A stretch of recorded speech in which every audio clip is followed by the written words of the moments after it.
Iron ore is back over $200 a ton. Has China's plans to hurt Australia failed? Let's have a look. Hello everyone, Florian.Heise here, and welcome to another episode of HeiseSays. Grab your stein of coffee, and we're going to talk about the recent spike in iron ore. It's back over US $200 a ton. Fantastic. But before we jump through, I want to talk about this article written by Ben Graham from news.com.au discussing China's plans. Their plans to, source iron ore from other countries and locally and reduce their dependency on Australian iron ore, which would have a decent impact on our economy. Iron ore is one of our biggest exports. You've got to remember, tourism's taken a huge hit. International students has taken a huge hit as well. The natural resources are still flowing. So if we jump here, we can see the current iron ore price, and it's sitting at US $207 when I just checked a moment ago. Now, what we don't see on this chart is you can see the scale here, so, 100, 120, 140, all the way down to $50. And I'm having trouble writing that with my mouse. That's what the government expects in their budget. So we're sitting 4 times what the government has expected, guys, what our Australian government has budgeted for. Now, I remember when we were working on mining projects back when coal was going crazy, 2011, around then. And the spot price of the natural resources influenced the capital expenditure of some of these mines and the viability of certain mines. And it'll open up certain portions of a mine where the quality of the iron ore in that part of it may now be viable, where it wasn't before. So this is how, when the price goes up, supply can meet it, and infrastructure spending can happen, and then that flows through to the rest of the economy, everyone. I know some people don't imagine or don't seem to comprehend how an increase in a resource can flow through to the small people in the economy, but it did for us back in the in the coal boom. We were flat out. We were doing so much work, probably a little too much work, but still, it was good. It's good times. But that shows you.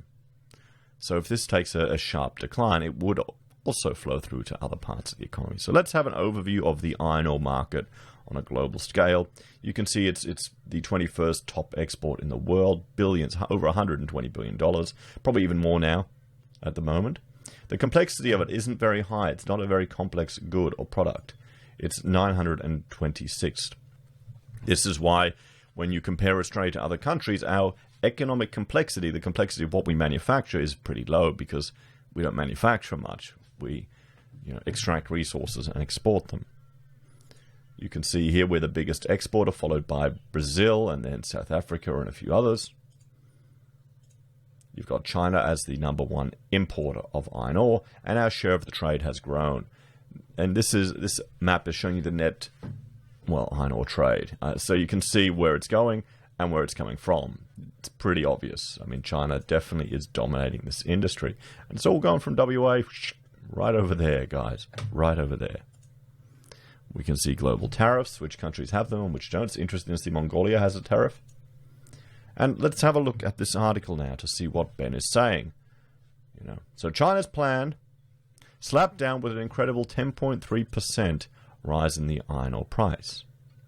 The CCP will not be happy this morning, as its plot to hurt Australia's biggest money spinner looks as if it's not going to plan. I mean, here's the thing. It's barely been China developing infrastructure to disconnect from or reduce their dependency on Australian coal isn't going to happen overnight. It isn't going to happen in a quarter. It's going to take some time.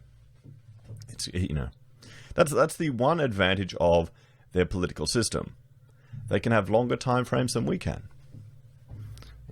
How can we replicate that while still maintaining the semblance of political freedom we have here in Australia? Is that even possible? So maybe we just need to extend the election cycles. Just once every 25 years you get to vote a party in. Could you imagine that? China's plan to drive down the cost of Australia's biggest export, currently bringing in $136 billion a year into our economy, is not going to plan in the short term at least.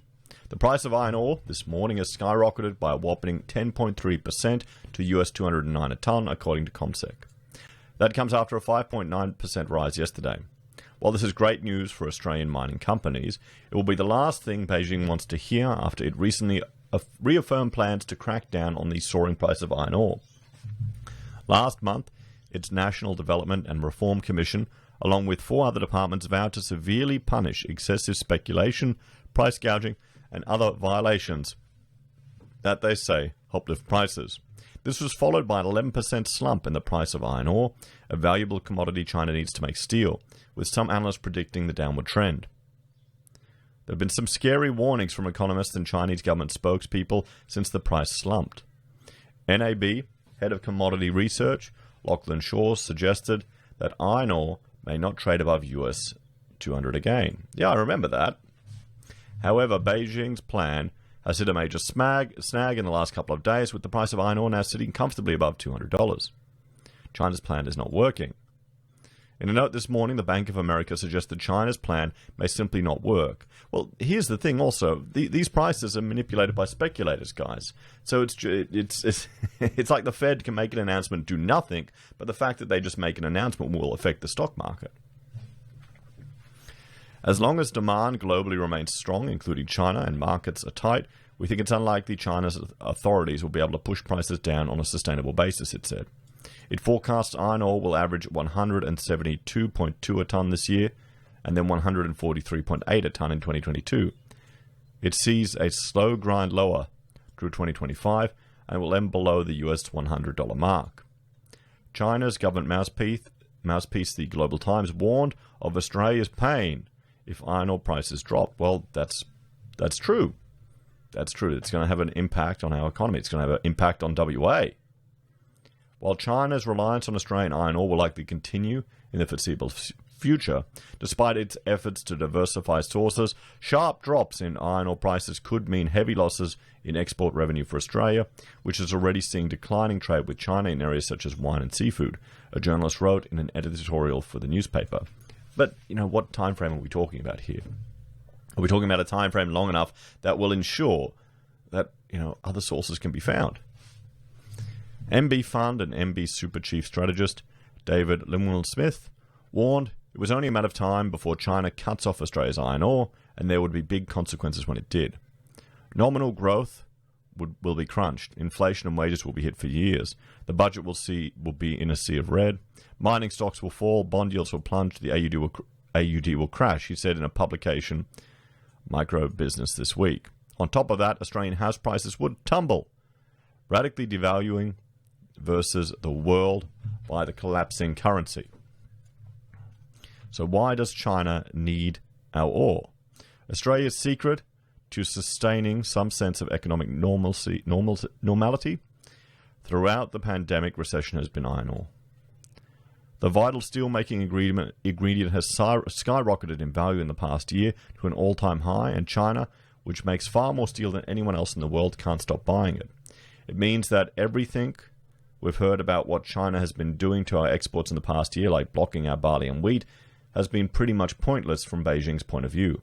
Although it's tough for producers in those sectors, the benefits of an increase in iron ore price vastly outweighs any damage done to the Australian economy by attacking those exports. The windfall from the surging prices was heavily factored into the Morrison government's latest big spending budget, and has undoubtedly given Australia a major economic boost in these pressing times. Ironically, it is mainly, although not exclusively, China's fault that iron ore prices are so high. Shiro Armstrong, director of the Australia-Japan Research Centre at the Australian National University, told news.com.au, it's been China's relentless demand for iron ore that has pushed prices up. And you can see here a bigger chart. Look at that. Look at that growth, guys. That's nuts. Who bought in here? Who's been writing it up? In a bid to recover quickly from the pandemic, China responded with a huge expansion in the availability of credit and a state-directed infrastructure cash splash that saw the demand for steel explode. The plan was a success and helped China come out of its economic downturn more quickly than other major economies. However, there have supply issues from major iron ore products However, there have been supply issues for other major iron ore producers like India and Brazil, which have both been crippled by the pandemic, meaning China could only find ore of the quality and quantity they needed from Australia. Flaws in their plan. The price of iron ore is dropping as Beijing implores its steelmakers to explore other overseas ore resources and widen their sources of imports. However, analysts have pointed to flaws in the plan, saying China would need to develop hundreds of new mines in a short space of time to keep up with its steel production. China has been the main driver of global metal markets for more than a decade, and they're showing no signs of slowing down. Research house Capital Economics estimates that Chinese steel production rose by 7.5% in April compared with March, while Capital Economics believes April's production level may prove to be the peak. Australia's miners have seen strong activity continuing into May. However, China is under pressure to reduce its carbon footprint and has promised to take steps to do so, which is at odds with its recent ramp-up in steel production. Of course, promising to take steps is meaningless. Beijing started the year with a plan to drive steel production lower in 2021 to reduce pollution from that sector, which is estimated accounted for 15% of the nation's total emissions. This clearly isn't going to plan, with steel production hitting record levels, but the expectation is that the Chinese government will attempt to put the brakes on booming steel prices in the second half of this year. Given Australia sells 60% of its iron ore to China alone, this could mean we take a very serious economic hit. Australian mining insiders have told the Australian Financial Review they are wary of what could happen in the near future if China goes hard on its intention in the steel market. Well, we'll have to see. I think it will take some time. It looks like China is doing the good old intervention in the market to just prop it up. So the question is, have their plans failed, everyone? We've seen these reports in the media. We've talked about it. China's looking to replace Aussie iron ore a week ago. A year ago, I did a video, China threatens Australian iron ore. There's been talk about this for some time, and there's a lot. It's concerning in the media because it highlights our dependency on one commodity going to one country. And things, trade isn't doing too well. There's some animosities between the Australian and Chinese government at the moment. And, if there's a decline in iron ore, it'll flow through to other parts of the economy. That's true. Will it be the end and collapse of the housing market, as predicted by macro business? We'll have to see. Maybe in some of the mining towns, guys, because some of them go insane. At least here in Queensland, we've heard all the stories. And there you go, China threatens Australian iron ore, even there, a year ago. Did I do 2 videos with the same title? Why did I do that? China threatens Australian iron ore industry. China threatens... Okay, well, there you go. It's an important topic back then. Well, I should be naming them differently. Oh, well, there we go. How to explain, Australia's, not Australian. That's the difference. So you can see this has been something we've been talking about for some time. And it can have potential impacts on the economy. But we've seen iron ore just shoot up, guys. Look at that growth. So they're stimulating their economy through infrastructure. It's happening. Not like the spend. You're sure they want to shift to a services economy, but how long is that going to take? They've got their new 3-child policy, which is fantastic. Probably a bit late now. Probably a bit late. And it's interesting hearing them, hearing China talk about their childcare costs, housing costs, raising children costs.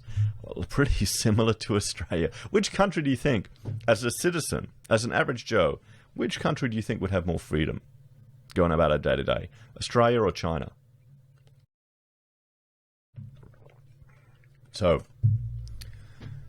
here's the question. Are the concerns by the media misplaced that we've been seeing over the last year? What do you reckon? Would iron ore be something you would invest in, or have you invested in, particularly when, a lot of the fear was out there? And do you think it's a good investment? I mean, it's producing something real, guys. You look here at the trucks, Hang on.